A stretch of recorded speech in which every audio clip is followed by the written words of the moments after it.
بسم اللہ الرحمن الرحیم۔ خواتین و حضرات، ٹی وی اور عذاب قبر،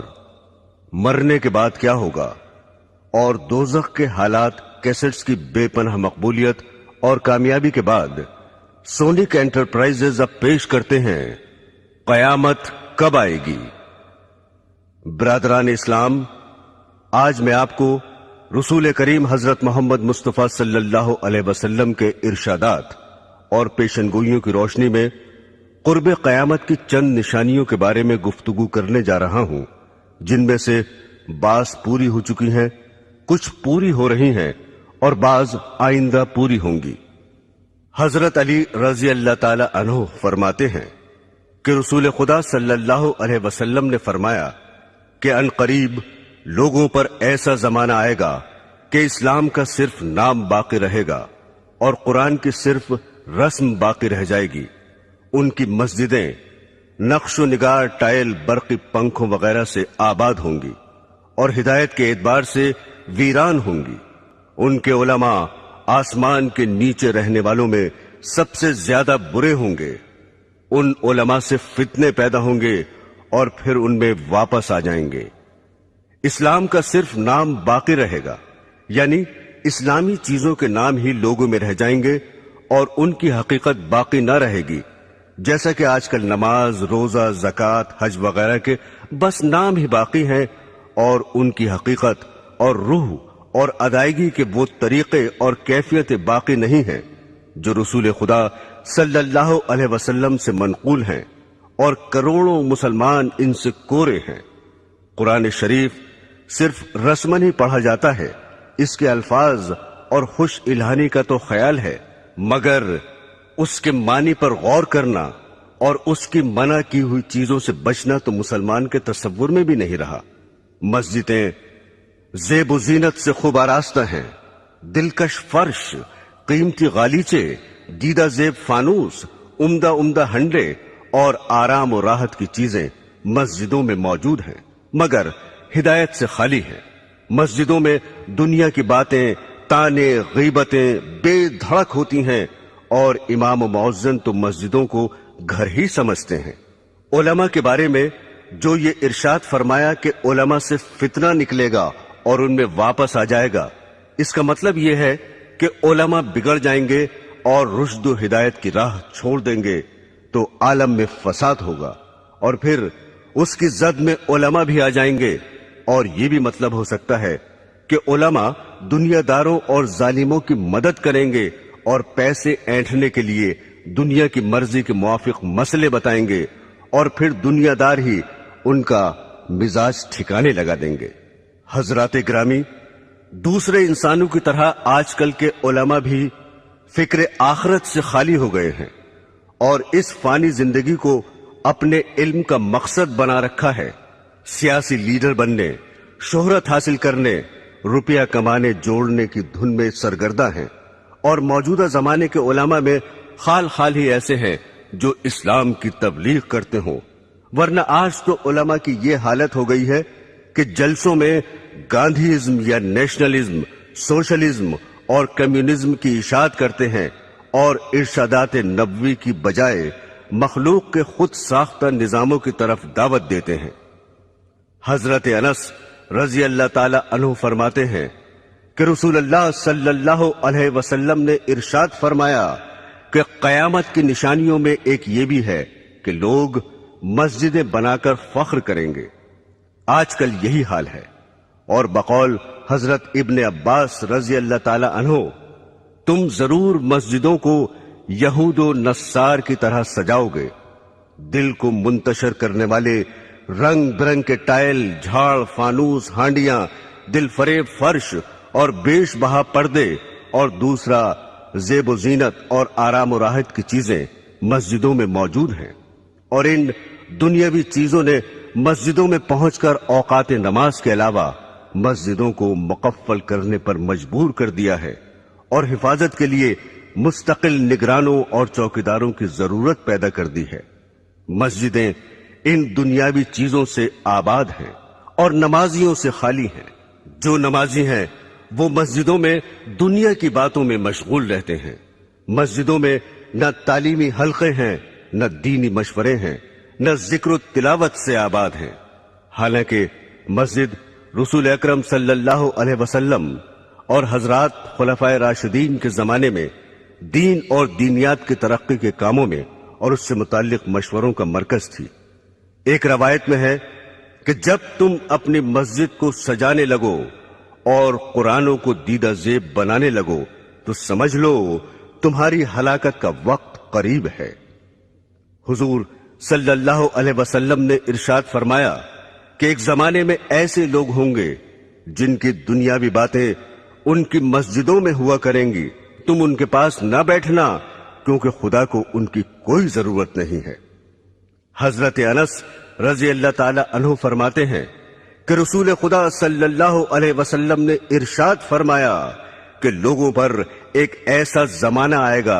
کہ دین پر جمنے والا ان میں ایسا ہوگا جیسے ہاتھ میں چنگاری پکڑنے والا ہو۔ یہ زمانہ اس وقت موجود ہے کیونکہ ہر طرف بددینی اور بے حیائی اور فحشکاری کی فضا ہے، سرکشی کا ماحول ہے۔ اول تو دیندار رہے ہی نہیں، اور اگر کوئی دین پر عمل کرنا چاہتا ہے تو اہل ملک، اہل وطن، عزیز و اقربا آڑے آ جاتے ہیں۔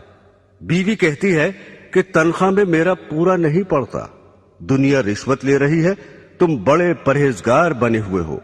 ہم عمر مذاق اڑا رہے ہیں کہ داڑھی رکھ کر ملا بن گئے، جھاڑ سا لگائے پھر رہے ہو، ریل میں یا لاری میں سفر کر رہے ہیں اور ایک شخص نماز پڑھنا چاہتا ہے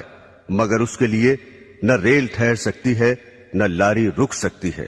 لیکن اگر کسی کو کچھ دنیاوی نقصان ہو جائے تو سب ہمدردی کے لیے حاضر ہیں۔ آج کل دینداری اختیار کرنا ساری دنیا سے لڑائی مول لینے کے مترادف ہے۔ دین کا درد پیدا کرنے اور بددینی کی فضا میں نکلنے کی قوت حاصل کرنے کے لیے خانقاہوں اور دینداروں کی مجلسوں میں شرکت کرنا بہت ہی ضروری ہے۔ جب انسان بددینی کے ماحول سے معصیت اختیار کر سکتا ہے تو دینداری کی فضا میں پہنچ کر نیک بھی بن سکتا ہے۔ اگر کسی وجہ سے دینداروں سے دور ہو تو بد دینوں سے بھی دور رہے۔ اسی حقیقت کے پیش نظر رسول خدا صلی اللہ علیہ وسلم نے ارشاد فرمایا کہ ان قریب ایسا ہوگا کہ مسلمان کا بہترین مال چند بکریاں ہوں گی جنہیں لے کر پہاڑ کی چوٹیوں اور جنگلوں میں چلا جائے گا، اور اس صورت سے اپنا دین بچانے کے لیے فتنوں سے بھاگے گا۔ ایک اور حدیث میں ہے کہ رسول خدا صلی اللہ علیہ وسلم نے ارشاد فرمایا کہ ان قریب فتنے پیدا ہوں گے، اس وقت بیٹھا ہوا کھڑے ہوئے سے بہتر ہوگا، کیونکہ بیٹھا ہوا شخص بنسبت کھڑے ہوئے شخص کے فتنے سے دور ہوگا، اور کھڑا ہوا چلنے سے بہتر ہوگا، اور چلنے والا دوڑنے والے سے بہتر ہوگا۔ جو شخص فتنوں کی طرف نظر اٹھا کر دیکھے گا فتنے اسے اچک لیں گے۔ فتنے کے وقت عبادت خداوندی میں مشغول ہونا بہت زیادہ فضیلت رکھتا ہے۔ رسول خدا صلی اللہ علیہ وسلم نے ارشاد فرمایا کہ قتل کے زمانے میں عبادت کرنا میری طرف ہجرت کرنے کے برابر ہے۔ میرے دینی بہنوں اور بھائیوں، حضرت ثوبان رضی اللہ تعالی عنہ فرماتے ہیں کہ ایک مرتبہ رسول خدا صلی اللہ علیہ وسلم نے ارشاد فرمایا کہ ایک ایسا زمانہ آنے والا ہے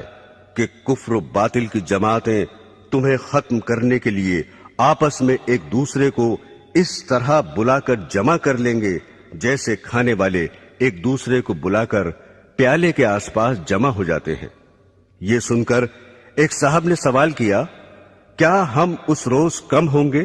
آپ نے فرمایا، نہیں، بلکہ تم اس روز تعداد میں بہت ہوگے، لیکن گھاس کے ان تنکوں کی طرح ہوگے جنہیں پانی کا سیلاب بہا کر لے جاتا ہے۔ پھر ارشاد فرمایا، خدا ضرور ضرور تمہارے دشمنوں کے دل سے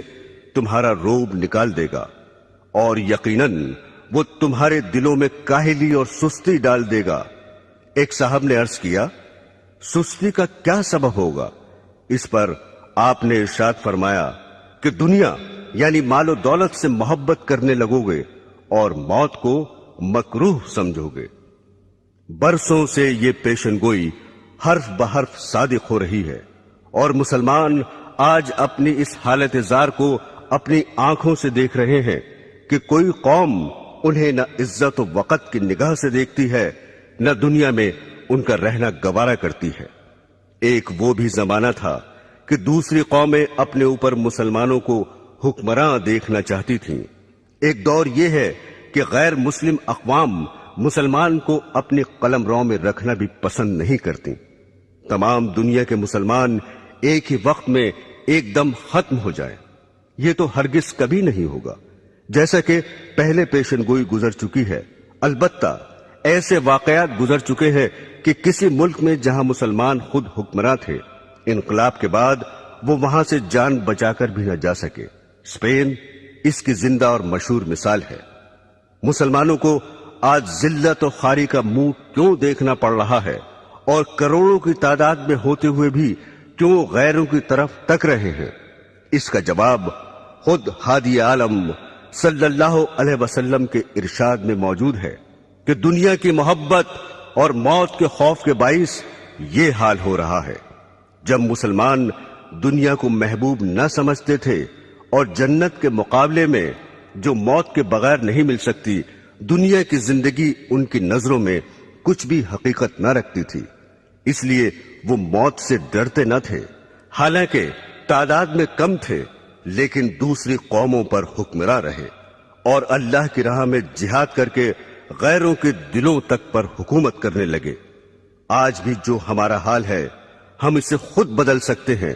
بشرطے کہ پچھلے مسلمانوں کی طرح دنیا کو ذلیل اور موت کو عزیز از جان سمجھنے لگے، ورنہ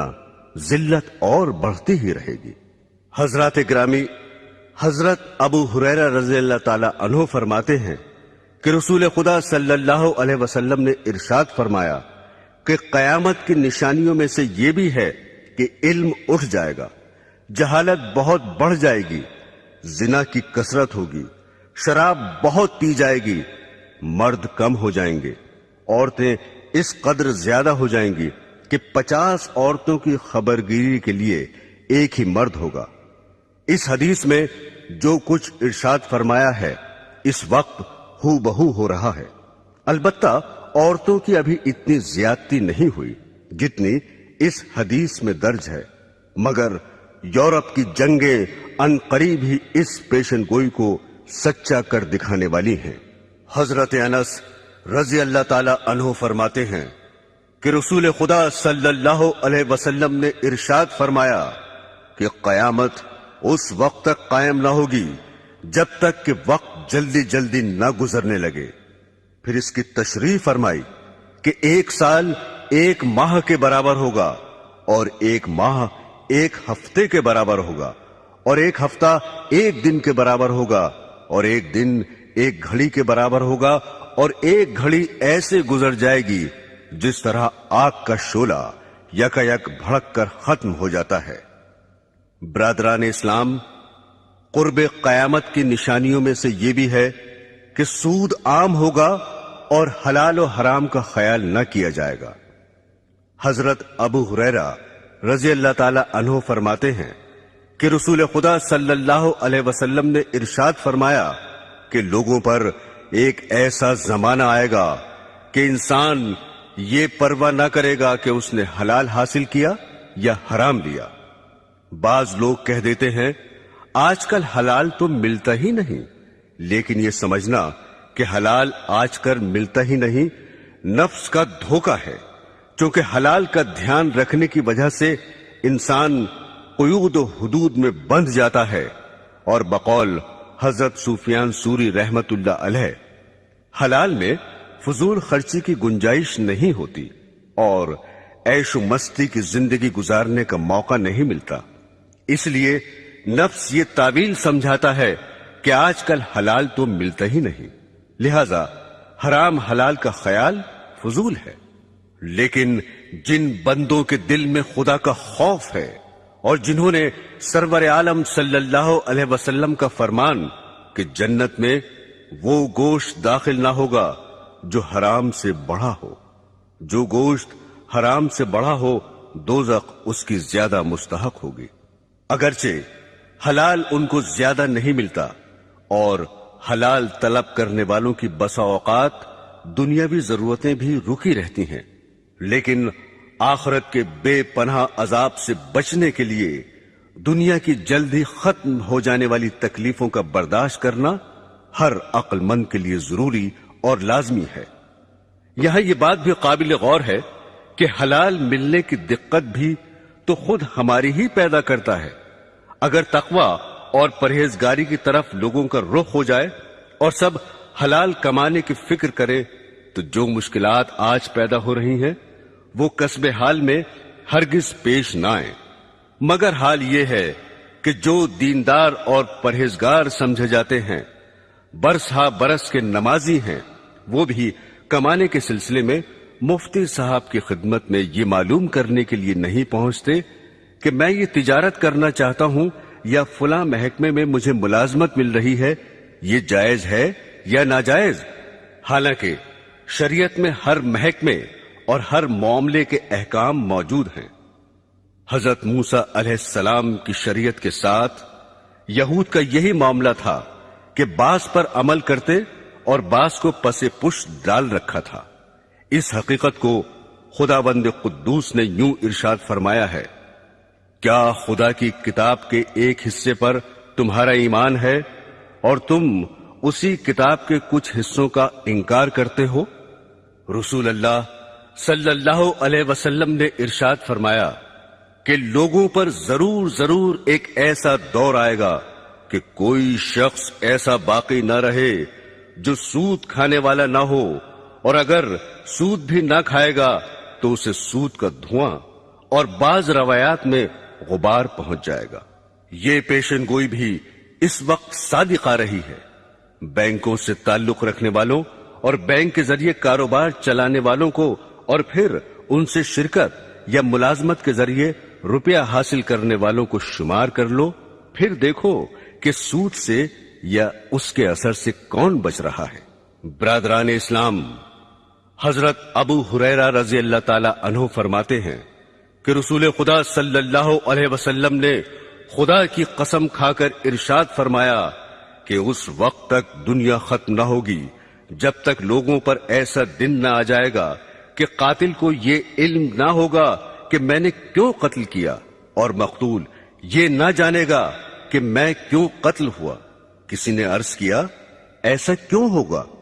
ارشاد فرمایا، فتنوں کی وجہ سے قتل بہت ہی زیادہ ہوگا۔ پھر ارشاد فرمایا، ان فتنوں میں قتل کرنے والا اور قتل ہونے والا دونوں جہنم میں داخل ہوں گے۔ حضرات گرامی، قاتل کا دوزخی ہونا تو ظاہر ہے کہ اس نے ناحق دوسرے کا خون کیا، اور مقتول کے دوزخی ہونے کی وجہ دوسری حدیث میں یہ آئی ہے کہ چونکہ وہ بھی دوسرے کو قتل کرنے کی فکر میں لگا ہوا تھا اس لیے وہ بھی دوزخی ہوگا۔ میرے عزیزوں، آج کل جس قدر قتل واقع ہو رہے ہیں عموماً ان کی وجہ فتنوں کے سوا کچھ نہیں ہوتی۔ قومی عصبیت اور فرقہ پرستی کے باعث ہزاروں جانیں ختم ہو جاتی ہیں، اور قاتل کو مقتول کی خبر نہیں ہوتی، نہ مقتول کو قاتل کا پتہ چلتا ہے۔ دوسرے فرقے کا جو شخص ہاتھ لگا ختم کر ڈالا۔ چند انسانوں کے نظریوں کی جنگ نے ایسے ایسے آلات جنگ تیار کر لیے ہیں کہ شہر کے شہر ذرا ہی دیر میں فنا کے گھاٹ اترتے چلے جاتے ہیں۔ پھر تعجب یہ ہے کہ ہر فریق یہ کہتا ہے کہ ہم امن چاہتے ہیں۔ برادران اسلام، حضرت عمر اور حضرت ابو ہریرہ رضی اللہ تعالی عنہما سے روایت ہے کہ رسول خدا صلی اللہ علیہ وسلم کی خدمت میں آ کر ایک صاحب نے دریافت کیا کہ قیامت کب آئے گی؟ آپ نے ارشاد فرمایا کہ میں اور تم اس معاملے میں برابر ہیں، یعنی اس کا جیسے تمہیں پتہ نہیں مجھے بھی علم نہیں۔ ان صاحب نے عرض کیا، تو اس کی نشانیاں ہی بتا دیجئے۔ آپ نے ارشاد فرمایا، اس کی بعض نشانیاں یہ ہیں کہ عورتیں ایسی لڑکیاں جننے لگیں جو ان ماؤں پر حکم چلائیں، اور تم دیکھو گے کہ ننگے پیر اور ننگے بدن والے تنگ دست اور بکریاں چلانے والے مکانات کی بلندی پر فخر کریں گے۔ یہ حضرت عمر کی روایت کے الفاظ ہیں، اور حضرت ابو ہریرہ رضی اللہ تعالی عنہ کی روایت میں ہے کہ آپ نے فرمایا، جب تم ننگے پیر اور ننگے بدن والوں، گونگوں، بہروں کو زمین کا بادشاہ دیکھو، اس وقت قیامت قریب ہوگی۔ مکانات کی بلندی پر فخر کرنا اور ایسی اولاد کا پیدا ہو جانا جو والدین پر حکم چلائے، اس دور میں ہو بہو موجود ہے۔ جو اہل ثروت اور سرمایہ دار ہے وہ تو بڑی بڑی بلڈنگیں بناتے ہیں ہی، مگر جن کے پاس کھانے پہننے کو بھی نہیں، وہ بھی پیٹ کاٹ کاٹ کر اور قرض لے لے کر اپنے گھروں کی عمارت اونچی بنانے کی فکر میں رہتے ہیں۔ جہاں انسان کے اور اوصاف کی تعریف کی جاتی ہے، وہاں عمدہ مکان، بیٹھک اور بنگلے کا مالک ہونا بھی زبان پر آ جاتا ہے۔ ننگے بدن اور ننگے پیر والے بادشاہ تو ابھی موجود نہیں ہوئے، آئندہ ضرور ہوں گے، جیسا کہ سرور عالم صلی اللہ علیہ وسلم نے خبر دی ہے۔ البتہ ایسے حکمراں اس وقت بھی موجود ہیں جنہیں گونگا اور بہرا کہنا بالکل صحیح ہے، کیونکہ ان میں نہ حق سننے کی صلاحیت ہے نہ حق کہنے کی قابلیت ہے۔ ان کے مخالف اخباروں اور لیڈران ان کو حق پر لانے کی بہت کوشش کرتے ہیں، مضامین اور آرٹیکلز لکھ کر جھنجھوڑتے ہیں، مگر وہ اپنی کجروی کو چھوڑنے کے لیے ذرا بھی ٹس سے مس نہیں ہوتے۔ ان کی گویائی کا یہ عالم ہے کہ تقریروں اور بیانوں میں اس قدر صاف اور صریح جھوٹ بول جاتے ہیں کہ اخبارات ان کے جھوٹ کی داد دیتے دیتے تھک جاتے ہیں، اور عوام کے دلوں سے اپنے حکمرانوں کی بات کا اعتماد اٹھتا چلا جاتا ہے۔ پھر نااہل اس قدر ہیں کہ جو محکمہ ان کے سپرد کیا جاتا ہے، روپے کی تنخواہ بٹورنے کے شوق میں اسے قبول تو کر لیتے ہیں، مگر محکمے کی ذمہ داریوں کو پوری طرح انجام دینے سے قاصر رہتے ہیں۔ بخاری شریف میں ہے کہ رسول خدا صلی اللہ علیہ وسلم کی خدمت میں حاضر ہو کر ایک دیہاتی نے سوال کیا کہ قیامت کب آئے گی؟ آپ نے ارشاد فرمایا، جب امانت داری جاتی رہے تو قیامت کا انتظار کرنا۔ سائل نے دوبارہ دریافت کیا کہ امانت داری کیسے ضائع ہوگی؟ ارشاد فرمایا، جب عہدے نااہلوں کے سپرد کر دیے جائیں، جیسے صدارت، قیادت، حکومت، وزارت، تدریس، امامت، خطابت وغیرہ، تو قیامت کا انتظار کرنا، یعنی جب ایسا ہوگا تو امانت داری بھی ضائع کر دی جائے گی۔ اس ارشاد سے معلوم ہوا کہ نالائق حکمرانوں کے علاوہ دوسرے عہدوں پر فائز ہونے والے بھی نااہل ہوں گے۔ چنانچہ آج کل موجود ہیں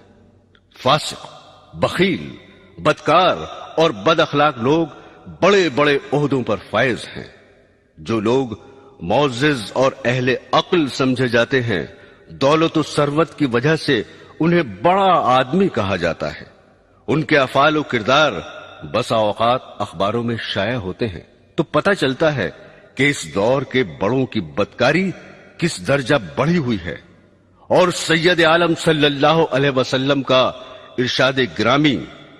اس وقت تک قیامت قائم نہ ہوگی